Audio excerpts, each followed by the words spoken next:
I'm Olivia. This is Rewind Justice. Real stories, real drama, real satisfaction. Subscribe and let's get into it. The living room smelled like Mom's lasagna. Graduation caps sat on the coffee table. Mine and Jake's, both from state, both earned the same week. Different ceremonies, different departments, same family celebration dinner. Dad stood up, wine glass in hand. A toast, he said, to both our graduates. We're so proud. Jake grinned. He'd barely graduated. 2.4 GPA. Changed majors twice. Took an extra semester. I knew because I'd helped him pass statistics when he was failing. I graduated summa cum laude. Computer science. 3 years instead of 4. Already had 2 job offers. Dad pulled an envelope from his jacket. Thick. The expensive kind. Jake, your mother and I wanted to do something special for you. You worked so hard. He handed it over. Jake opened it. His eyes went huge. Holy shit, he breathed. Dad ... Is this real? $95,000, Dad said, pride in his voice. 6 months in Europe. First-class flights, nice hotels, all planned out. You deserve to see the world before you start working. Mom was crying. Happy tears. She hugged Jake like he'd won the Nobel Prize. We even got you upgraded to business class for the transatlantic flights, she added, and there's extra spending money. You shouldn't have to worry about a thing. Jake was shaking. I don't know what to say, thank you. This is incredible. Everyone was smiling, hugging, taking photos. I sat there waiting for my turn. Mom finally looked at me. Oh, sweetie. We didn't forget about you. She reached into her purse. Pulled out 2 20s and a 10. $50. The bills were crisp. She'd gone to the bank. Here, she said, pressing them into my hand. For bus fare. To help you get to your new apartment when you move. We know you'll be fine. I stared at the money. 3 bills. $50. Jake was getting $95,000. I was getting bus fare. That's it? I asked. My voice came out quiet. Dad's smile faded. What do you mean that's it? We raised you to be independent. You don't need handouts. Jake's getting $95,000, I said. I'm getting 50. Your brother needs this experience, Mom said. Her voice had that tone. The explaining to a child tone. He needs time to figure out what he wants. You already have everything figured out. You have job offers. You're responsible. You'll figure something out. You always do. So because I worked hard, I get nothing? Don't be dramatic, Dad said. We're giving you money. And we raised you. Fed you. Put a roof over your head for 21 years. That's worth more than any trip. Jake looked uncomfortable now. Sis, you don't really need... What? I don't need what? I stood up. Fair treatment? Acknowledgement. Parents who see me as more than the low-maintenance kid. You're being ungrateful, Mom said. Her lips were tight. We're doing what's best for both of you. Jake needs support. You're strong. You don't. I looked at them.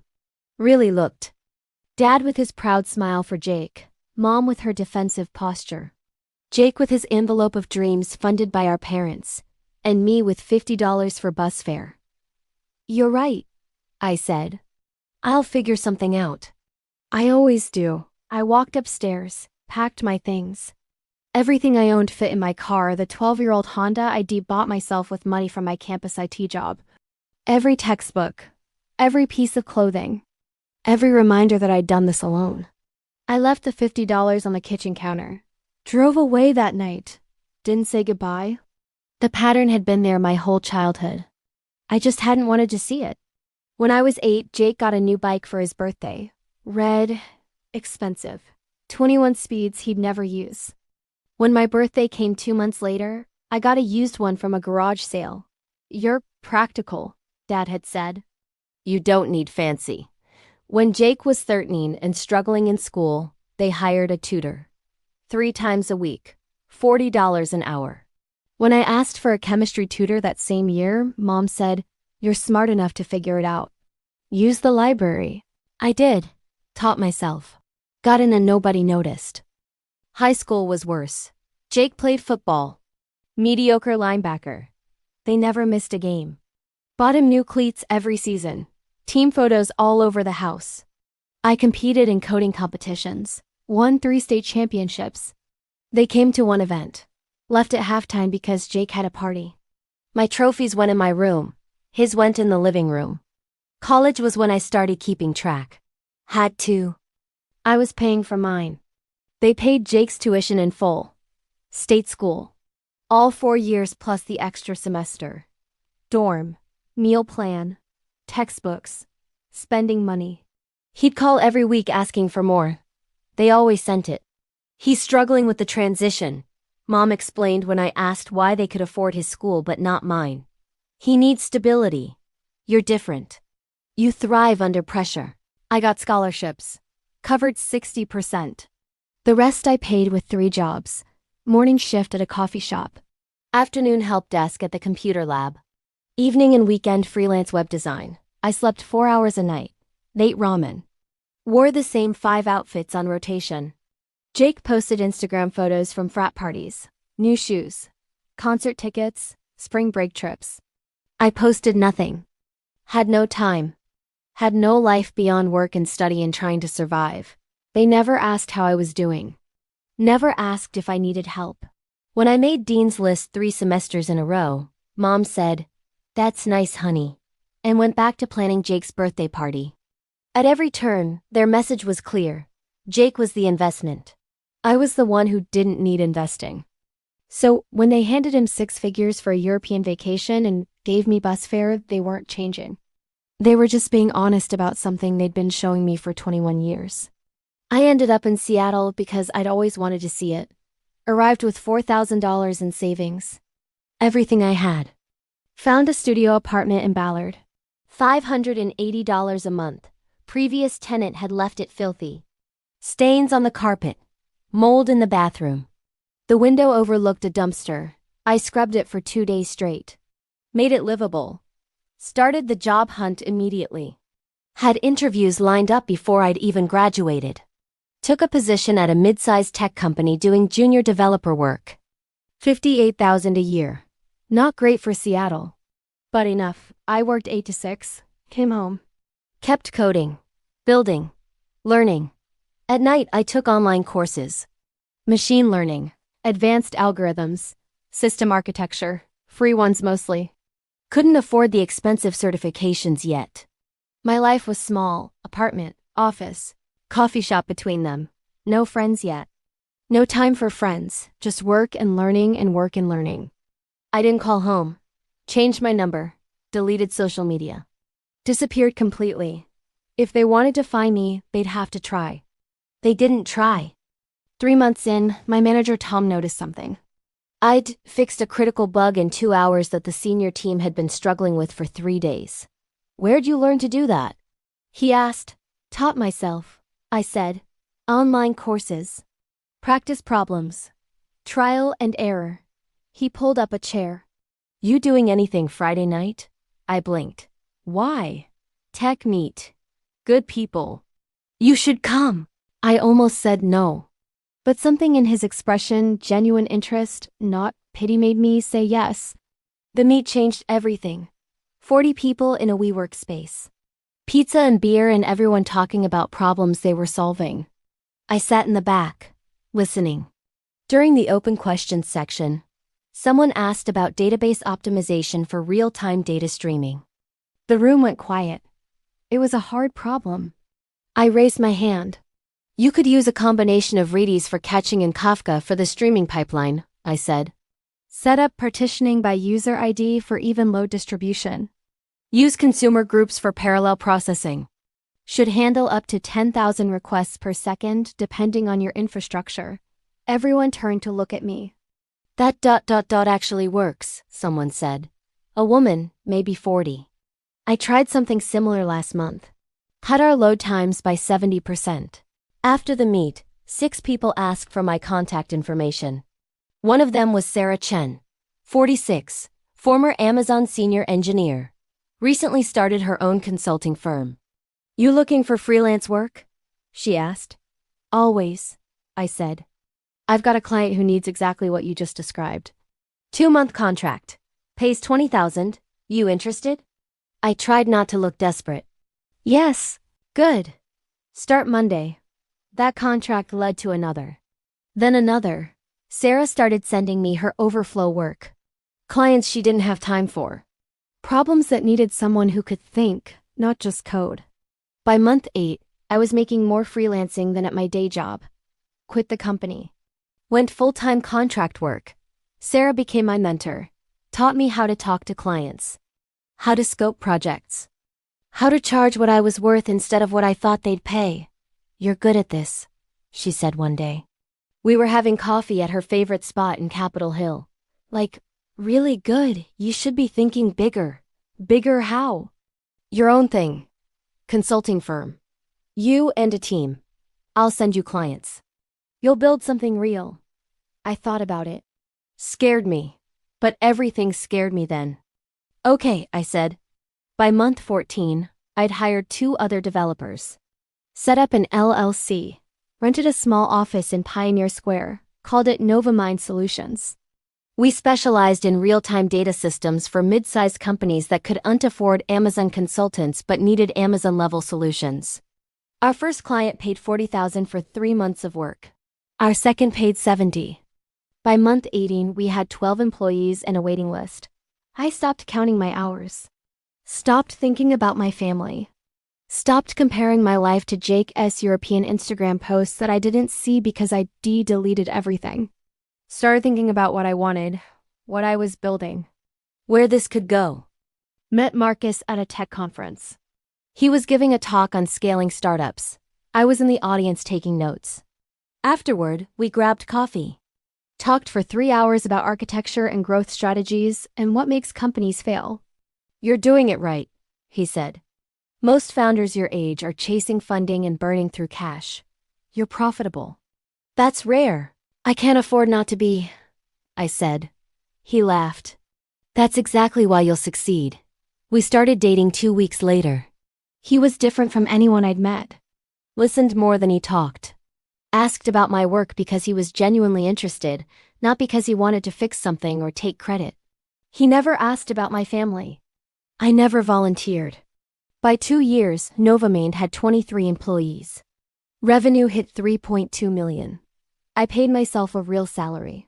Bought a condo in Fremont with a view of the water. Hired a cleaner because I could. Started sleeping 6 hours a night instead of 4. Sarah nominated me to speak at Tech Connect, one of the biggest conferences on the West Coast. The topic: building profitable tech companies without VC funding. I said yes before I could overthink it. The conference was in Portland. 3,000 attendees. Tech leaders from every major company. The keynote stage had lights that made everything feel surreal. I stood backstage in my Navy suit, breathing slowly. Marcus was in the audience. Sarah too. Half my team had driven down to support me. 5 minutes, the stage manager said. I nodded. Walked out when they called my name. The lights were bright. The crowd was huge. I couldn't see faces past the first few rows. Started talking. About building Novamind. About being profitable from month 1. About hiring slowly and treating employees well and solving real problems for real clients instead of chasing unicorn valuations. I was 20 minutes into my 40-minute talk when I saw him. Jake. 5th row, left side. Staring at me like he'd seen a ghost. Our eyes met. His mouth fell open. I kept talking. Didn't miss a beat. Didn't stumble. Kept presenting like my brother wasn't sitting there having a mental breakdown. Finished the talk. Got applause. Answered 3 questions. Walked off stage. My phone was already buzzing. Marcus had texted. You were incredible. Below that, unknown number. Then another unknown number. Then 3 more. All from the same area code. My hometown. Jake had called Dad. I didn't answer. Went to the speaker lounge. Drank water. Let my heart rate return to normal. Jake found me 30 minutes later. He looked older. Tired. The Europe trip had been 2 years ago. He'd clearly been back to regular life for a while. Sis, he said, breathless. What the hell? What was that? You're, you're a CTO. Yes. Of what? That company you mentioned. Novamind? Yes, I founded it. We do data infrastructure consulting. He just stared. When? How? You just disappeared. I left. Built a company. Same thing anyone does. But that's not. You were working at some coffee shop. You had nothing. I had myself, I said. Turned out that was enough. Why didn't you tell us? Why didn't you tell me? Why? I looked at him, really looked. Same features. Same voice. Different person standing in front of me. Someone confused instead of comfortable. Tell you what? That I figured something out? You knew I would. Dad said so. That's not. I didn't think he meant. Jake ran his hand through his hair. I tried calling you. After you left. Your number didn't work. I changed it. Why? Because I was done. Done with what? Done being the kid who didn't need anything. Done watching you get everything while I got bus fare. Done being strong and independent and invisible. His face went red. That's not fair. I didn't ask them to. You took it though. $95,000. 6 months in Europe. Did you think about me once while you were there? Silence. I thought about you, I said. Every time I worked a 16-hour day. Every time I ate ramen because I was saving money to hire another employee. Every time I built something nobody was there to see.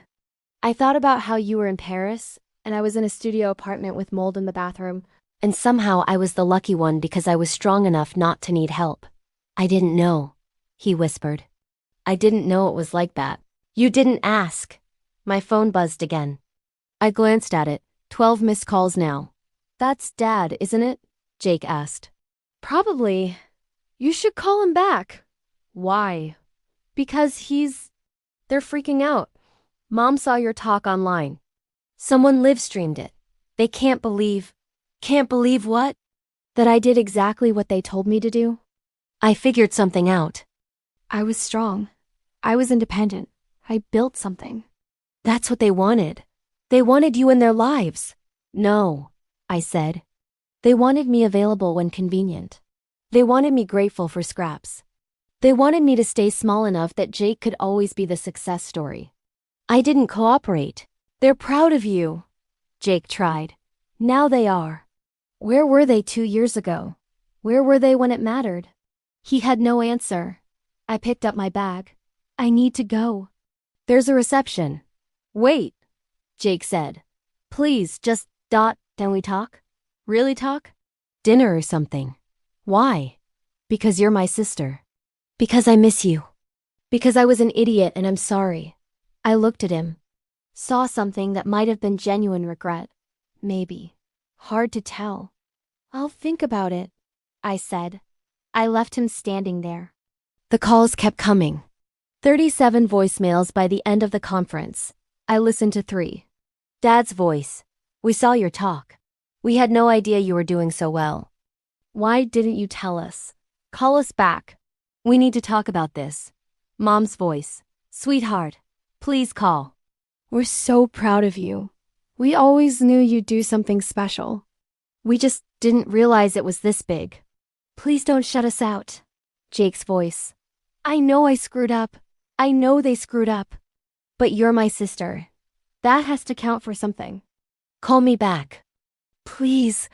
I deleted them all. Marcus found me at the hotel. You okay? Yeah, I said. I am. That was your brother, wasn't it? The guy backstage?